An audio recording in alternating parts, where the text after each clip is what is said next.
Kalau berzikir pakai lisan, hatinya mesti nyambung. Karena itu kenapa bilangannya banyak, untuk melatih hati sampai nyambung. Makanya disebut zikir. Zikir itu nyambung, artinya ingat. Zikir itu ingat, diucapkan berkali-kali itu untuk menyentuh hati supaya ingat. Antum saya ingatkan, besok hari Senin ya. Besok hari Senin. Besok hari Senin. Besok Bu hari Senin. 4 kali saya ingatkan, nggak ingat juga.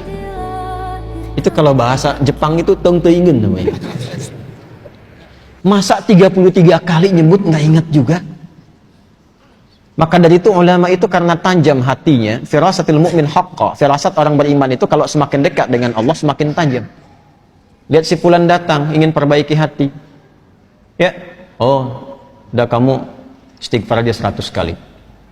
Kadang-kadang melihat, ya, oh ini keadaannya seperti ini. Ada seorang syekh di Saudi kejadian, itu ahli Quran, suka menerima setoran Quran. Nah ini bagus nih, satu kali datang seorang pemuda, mukanya udah kusut, banyak masalah. Datang ke syekh itu mengatakan, syekh, aqrinil Quran, tolong bacakan pada saya Al-Quran. Pemuda ini benar tuh. Sebab kalau mau tenang, maaf ya, ada banyak masalah atau yang sedang dihadapi, jangan banyak curhat di tempat yang tidak benar. Ya, media sosial itu tempat yang tidak benar untuk curhat. Allah sudah berikan medianya, ruangnya ada, masjid, datang ke masjid. Antum baru masuk aja, sebagian ketenangan sudah hadir. Wudu, atau buka mushaf, ya, curhatkan kepada Allah. Innama ashku bathi wa huzni ilallah. Di surat Yusuf kan demikian.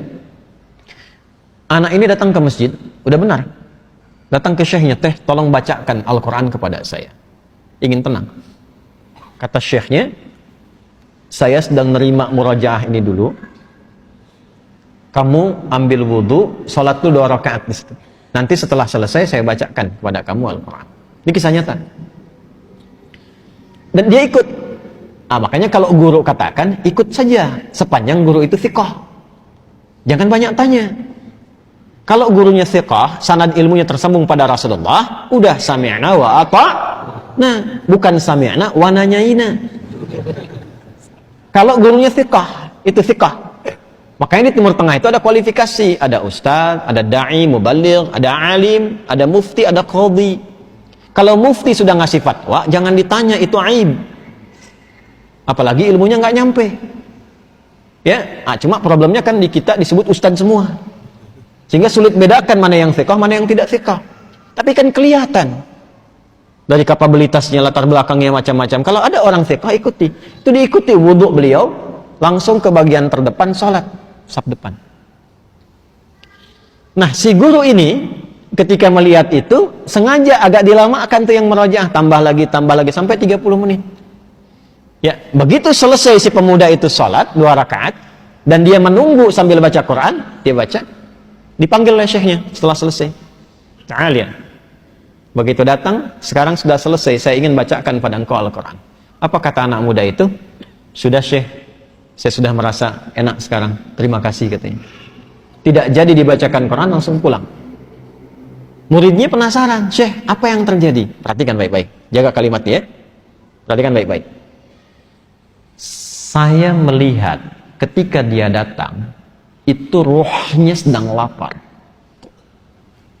Rohnya sedang lapar. Ini bahasa majas maksudnya.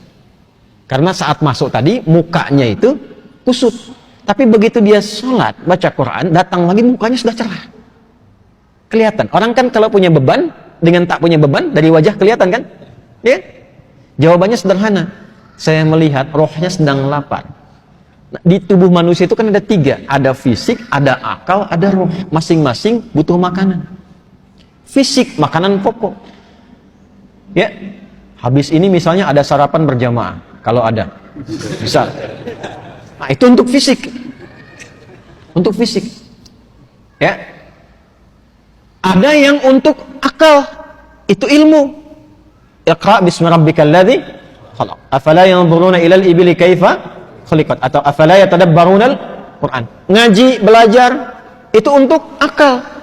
Tidak dipakai akalnya, tidak diberi makan, tidak belajar, tumpul. Itu pusing juga. Kalau ada orang sehari nggak belajar, itu tumpul, itu pusing itu. Makanya kalaupun tidak belajar, Allah tanamkan di telinga dan matanya supaya mendengar dan melihat, supaya ilmunya terisi. Jadi mendengar itu ada pengetahuan, melihat itu ada ilmu. Anak-anak jangan diperlihatkan yang tak penting, Bu, karena jadi ilmu awal untuk dia. Orang tua bicara kasar, terdengar anak ditiru karena ilmu dari situ. Yang pertama diberi itu pendengaran. Setelah itu tajam penglihatan. Apa yang dilihat, yang didengar, itu yang jadi ilmu. Nah, kita yang sudah balik menyiapkan waktu ngaji seperti ini. Tapi kalau anak-anak tuh mendengar. Saya waktu malam Jumat tuh masih ngisi itu offline. Itu pernah satu kali mengajar, ada anak jalan. Tuh bahagia mereka. Itu dunia anak-anak memang begitu. Jalan, ngobrol, naik ke pintu, bangku didorong-dorong, itu kan? Anak-anak ya, ingat, anak-anak tuh. Itu dunianya nggak apa-apa, nggak apa-apa. Satu kali orang tuanya mungkin melihat, wah ini khawatir mengganggu ke yang lain. Bagus orang tuanya. Dibawa keluar. Begitu mau dibawa keluar, saya bilang tunggu sebentar. Tunggu. Biar aja dulu, karena saya tidak merasa terganggu. Biar dulu. Boleh jadi orang tua yang menyimak pun, maaf, yang ditangkap tidak lebih banyak daripada anak itu yang kelihatan bermain. Saya tanya anaknya, dia mampu mengulang apa yang saya sampaikan. Yang bapaknya belum tentu bisa. Dari situ masuk ya tuh. Ilmu masuk dari situ. Nah, seperti halnya fisik butuh makanan, akal butuh makanan, ini roh pun butuh makanan. Karena roh itu sumbernya dari Allah, hanya Allah yang tahu. Allah yang siapkan menunya. Kalau akal sekarang bebas milih, karena universal, Allah tebarkan umum.